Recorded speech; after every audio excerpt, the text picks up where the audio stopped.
Olá pessoal, bem-vindos a mais um podcast da Rafus Press, Biblioteca Submersa, né? E hoje nós vamos falar sobre um livro muito instigante.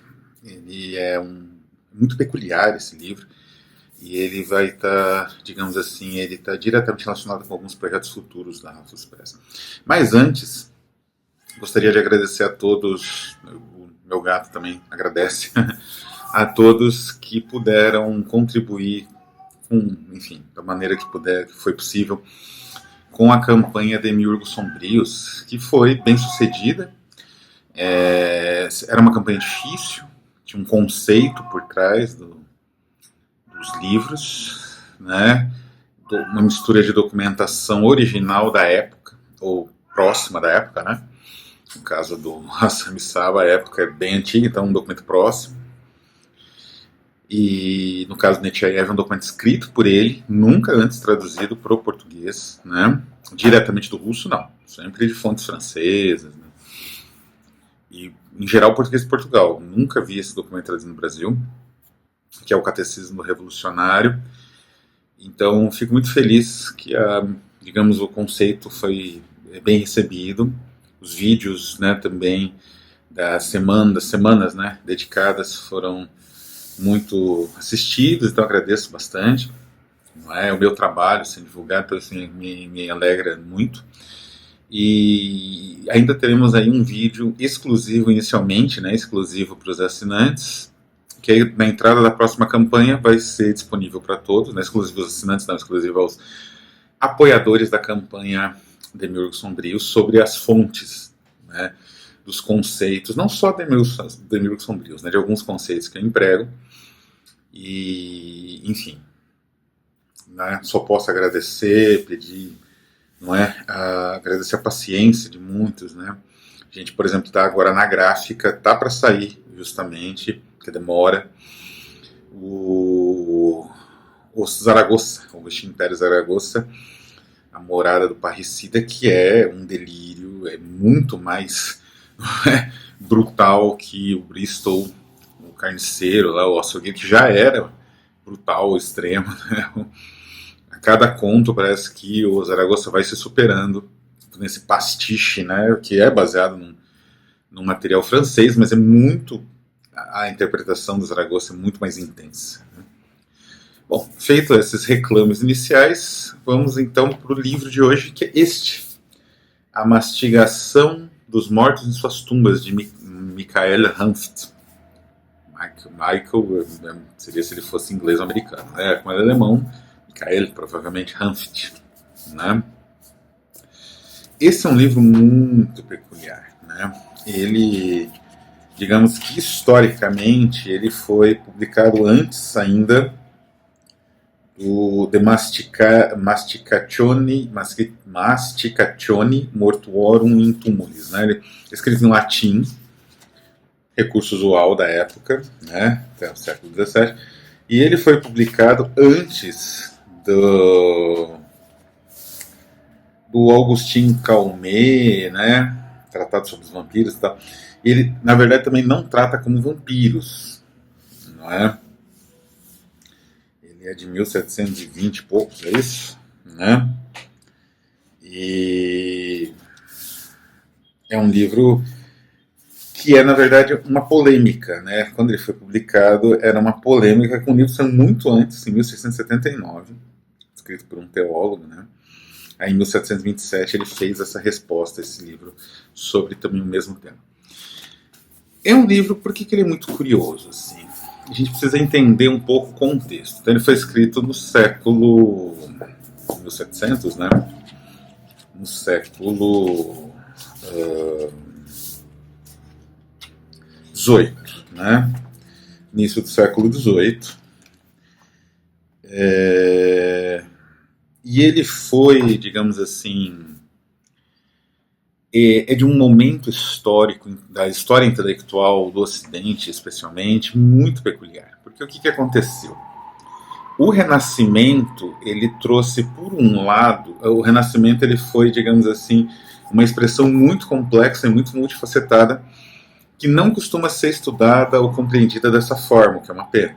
Porque, por um lado, Esse barulho aqui, se vocês ouvirem, é um vento, tá um vento terrível hoje aqui em São Paulo. Então não sei nem se eu consigo tirar ele nos depuradores de áudio que eu uso, provavelmente não, então desculpa se alguém está ouvindo aí esse uivo, né? Eu vou ver se fica muito alto, né? Vamos ver. Eu tento tirar de alguma forma, reduzir o ruído, né? Mas o que acontece é que a partir do Renascimento existe uma espécie de revolução intelectual na Europa, porque até o Renascimento, por um bom tempo, né, durante todo o período da Idade Média, o conhecimento ele ficou um pouco estancado. Então não havia pesquisas, né? Havia uma preocupação na manutenção desse conhecimento na forma de manuscrito, nem sempre correto, nem sempre revisado, em geral não. Então era manuscrito, faz um manuscrito aí, não gostei desse trecho, não vou copiar, né? Era assim que acontecia.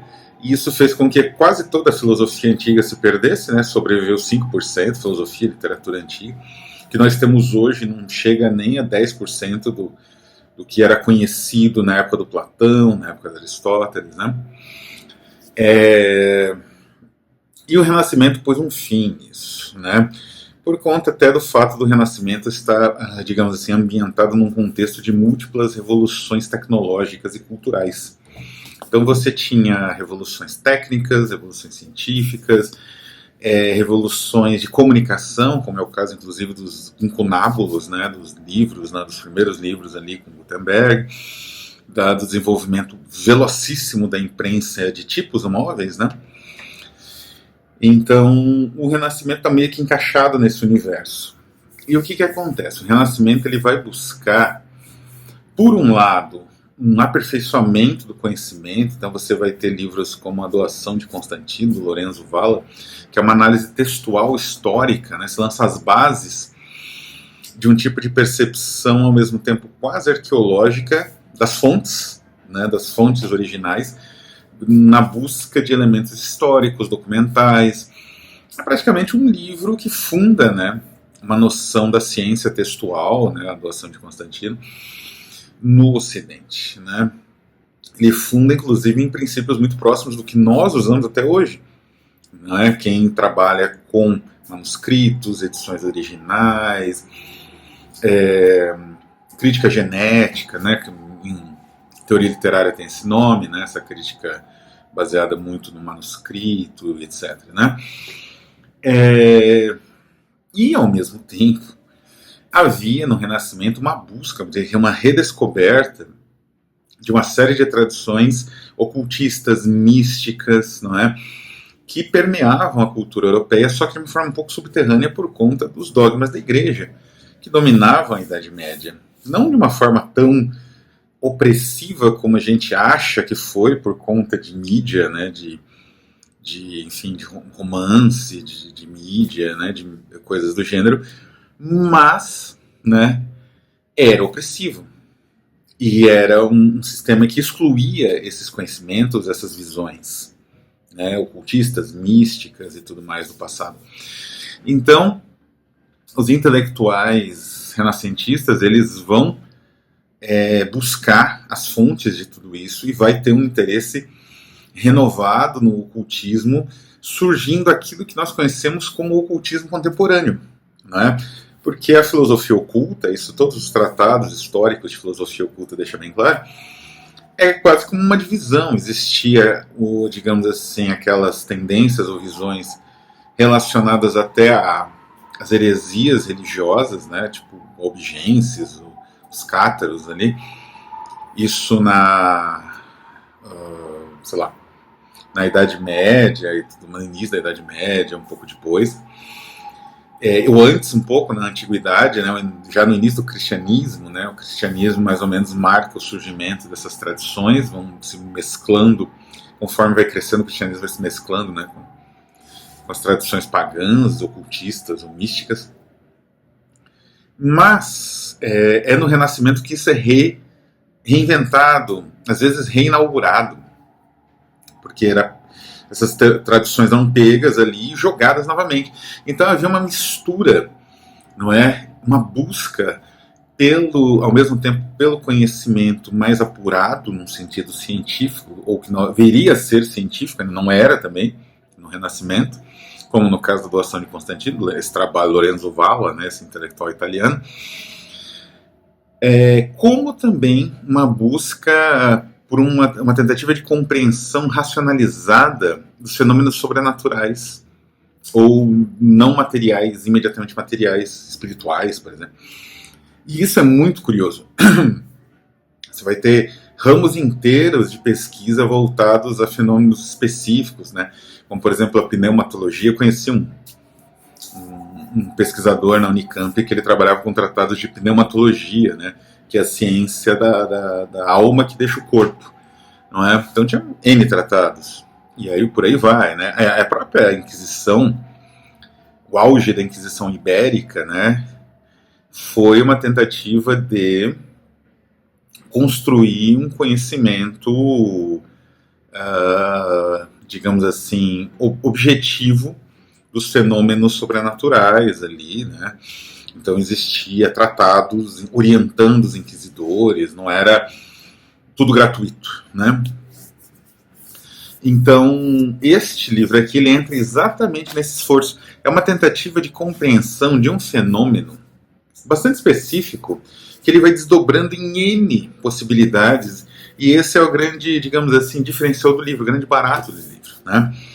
Que fenômeno é esse? É exatamente a mastigação dos mortos, né? Existia essa ideia que alguns mortos que eram exumados, provavelmente porque já se tinha desconfiança de que esse morto era uma espécie de uma criatura que andava à noite, né? E, assim, é importante destacar que em nenhum momento o Hans usa o termo vampiro. Esse é um termo usado pela primeira vez pelo Calmet, se não me engano, né? Ele não usa vampiro, né? Mas essa criatura é uma espécie de vampiro. Ela anda à noite, ela ataca as pessoas da família em geral, e ela as próprias roupas, não é? Tem, enfim, uma grande variedade de relatos. E aí o autor e o próprio leitor, nesse caso, ele vai fascinado na jornada da compreensão desse fato, né? Então ele pega o caso do Blogovitz, como é que é o nome dele? Agora eu não vou lembrar. Que é o nosso, né? O analisar, o caso dele é que é analisado. Acho que é o Blogovitz, coisa assim. Peter Blogojowicz, né? É um caso muito famoso. Costuma ser muito analisado nos anais da vampirologia desde sempre, né? Que seria justamente alguém que voltou para atacar os próprios parentes, uma coisa assim. E ele tinha essa característica de devorar a roupa, enfim, né? De devoração dentro da tumba, não é? E essa devoração era o signo do vampiro. Ainda não existia um termo para designar o vampiro, então você falava do fenômeno, mastigação dos mortos, né? Eles mastigam. E isso é fascinante porque era algo visto como terrível. Assim, eventualmente, como tinha muitos testemunhos, era algo que os autores e tal, como o próprio Hans, e também o que ele tentou, digamos assim, como eu falei, esse livro é parte de uma polêmica, com 30 anos de diferença, que é o... que não fala... É o Philip Hoare, né? Que é a dissertação histórica e filosófica da mastigação dos mortos. Era todo um gênero, né, de livros a respeito desse fenômeno bizarríssimo, que é uma espécie de pré-vampirismo. Então os mortos desenvolviam hábitos alimentares, digamos assim, pavorosos, né, com essa ênfase numa espécie de canibalismo, uma espécie de parasitismo canibal, e as pessoas ficavam assustadíssimas, e isso às vezes degringolava, né, especialmente em cidades menores, né, e virava uma paranoia coletiva em todas as cidades, que gerou esses, digamos assim, cemitérios com essas, muitas vezes são tumbas, às vezes são caixões, né? com características bizarras, como tá com pedra em cima, o cadáver tá virado para baixo, né? Ou então com o coração trespassado por uma estaca, não é? Então esses detalhes, né, surgiam, e essas histórias, e elas acabavam se espalhando muito rápido. Então alguns intelectuais, né, como Hanft ou Rohr, né, o teólogo Philippe Rohr, eles tentavam explicar o que acontecia com base, de certa forma, num princípio racionalizante. É claro que não era racional, mas era racionalizante. Então o Rohr, ele vai, claro, encarar isso como uma influência do demônio.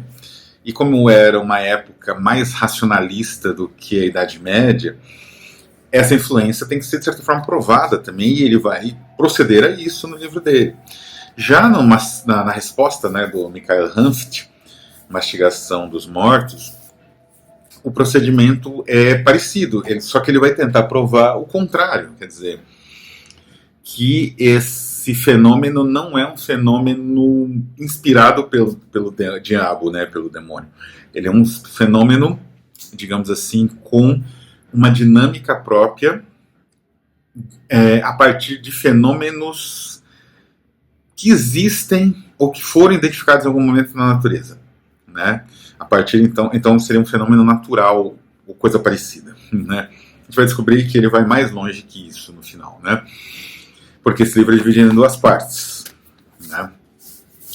Uma primeira parte, que é uma dissertação histórica, e uma segunda parte, que é uma dissertação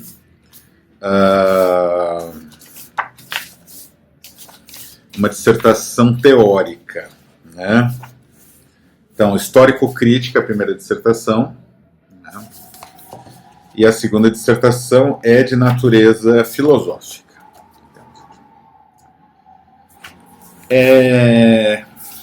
Então ele vai proceder a isso também.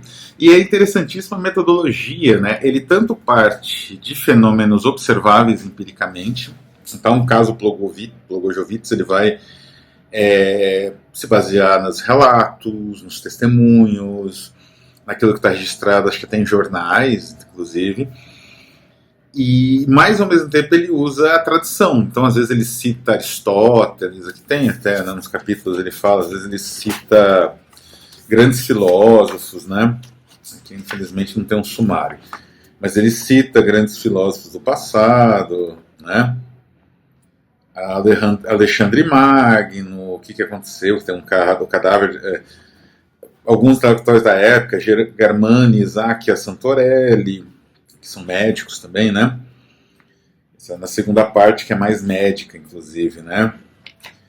E por aí vai, né? O livro é curiosíssimo, porque é esse tipo de argumentação para um fenômeno nitidamente imaginário. Mas era necessário uma argumentação sólida, não é? Que usasse uma série, né? Que tivesse uma estrutura, essa estrutura dual, né? Que tem duas partes. Então você ataca um aspecto histórico, discursivo, de certa forma, depois você ataca um aspecto semântico, né, de sentido. O que é o sentido daquilo? Então você, né, busca médicos, busca testemunhos culturais, né, de outras culturas. Então é muito sofisticado o arcabouço teórico, embora eu acredite que a tradução completa não seja do interesse de todo mundo, porque tem uma parte que é essa. Quer dizer, quem vai se interessar muito é, como eu, pessoas que têm interesse na história da ciência, história do conhecimento, história do ocultismo, né? Para a compreensão desses processos discursivos, né? Explicativos ao longo de muitos centenas de anos, e que tinham esse impacto muito singular numa época em que ciência e não ciência, digamos aí, ocultismo, não eram totalmente separados, discursivamente eram próximos, inclusive se confundiam, né? Uma figura como Giordano Bruno, um dos maiores intelectuais desse período, entre o século XV e o século XVIII, né? Até um pouco antes do século XV, ele era bem isso. Ao mesmo tempo que ele tinha teorias a respeito do universo, teorias astronômicas exatas, ou pelo menos corretas, não é? Ele também falava sobre ocultismo, sobre sigilo, né, esse tipo de coisa. Então, o discurso científico e o discurso não científico, digamos assim, não estavam totalmente separados nesse período. Então, os textos eles são muito ricos, assim, e eles têm uma séria tendência ao narrativo, porque como a ciência, o discurso científico, por não se diferenciar muito do discurso ocultista, no fim das contas, ele não tinha uma autonomia discursiva, que é baseado aí em princípios, tem um monte de semiótica, né, do texto científico, princípios fiduciários, em princípios de crença, né, em princípios de prova e demonstração.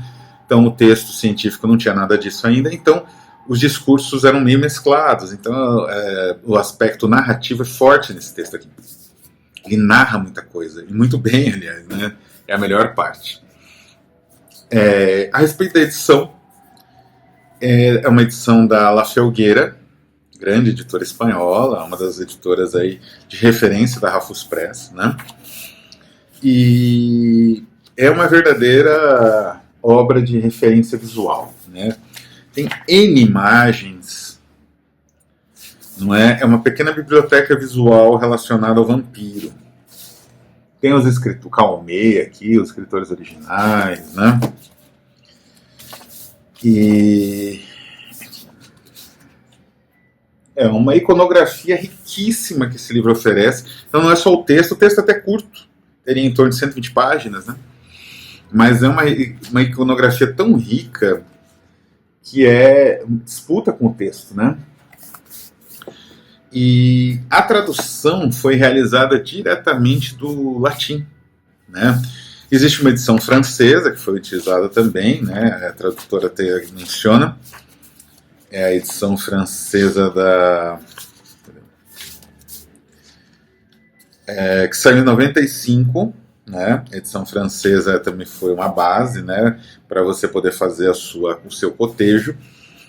E esse material existe em várias bibliotecas, vários acervos digitais aí pelo mundo, de bibliotecas, especialmente da Alemanha. Ele tem totalmente digitalizado no idioma original, que foi latim, né? A gente talvez tenha uma versão em alemão já da época também. Então ele é sensacional, traduzido diretamente do idioma, né? E é curioso que o Lovecraft cita esse livro em geral naquelas bibliotecas malditas, né? Então tem o livro de Eibon, Daemonolon, Vermis Mysteris, né? O Necronomicon, e aí tem este daqui também, que ele cita, a biblioteca da mastigação dos mortos em suas tumbas, na biblioteca Lovecraftiana imaginária. Só que ele não é imaginário, talvez Lovecraft achasse, e na época era difícil de ter acesso, né? Diferente de hoje, que está tudo digitalizado na internet, nessas bibliotecas, né? Mesmo material antigo em latim. Enfim, é uma obra interessantíssima, muito rica em informação, com alguns elementos narrativos muito singulares, muito próprios, então é uma leitura deliciosa. E, enfim, quem sabe, né, não seja vertido para o Brasil em breve. Esperemos. É uma obra rara também, né? Só existe a edição francesa, me parece esgotada, não consegui achar, não é muito barata, então me parece que só temos a edição espanhola, que é muito boa. Tem prefácio, tem essa biblioteca visual, né, que é incrível, uma verdadeira biblioteca visual, né? Usual, muito comum nas edições da La Felguera, esse tipo de apuro visual, né? Então, e assim, é um tipo de livro que, como eu disse, ele tem um interesse para além do histórico, né? Embora interesse histórico também. E ele é um livro que trata de uma forma muito peculiar do ocultismo, e é uma maneira que a Rafus pretende abordar o tema, né? Ano que vem a gente vai trazer mais obras ocultistas bastante incomuns, bastante insólitas e bastante, digamos, desconhecidas do grande público, são totalmente fora desses nomes Crowley, né, esses nomes assim, ou círculos, né, do Crowley, de não sei quem, não. não vai trazer esse tipo de ocultismo. Tem outras editoras, algumas boas, outras nem tanto, que já trabalham com isso, já trazem para o leitor brasileiro, não pretendemos concorrer com elas. Inclusive, o que traduzimos de Crowley até o momento foram contos, né, que a gente vai para impressão em breve, a droga e tal. E mais um conto em versão digital para algumas campanhas, né? Então, que é algo que eles não traduzem, essas editoras que eu mencionei, então é uma outra abordagem. Então a gente vai procurar autores pouco conhecidos e logo teremos novidades nesse sentido. Então é isso. Excelente livro, curiosíssimo, uma leitura muito singular, muito esclarecedora de como era o pensamento em relação aos vampiros antes dos vampiros serem denominados assim ou existirem de fato na cultura. Vamos ficando por aqui. Um abraço a todos e até a próxima.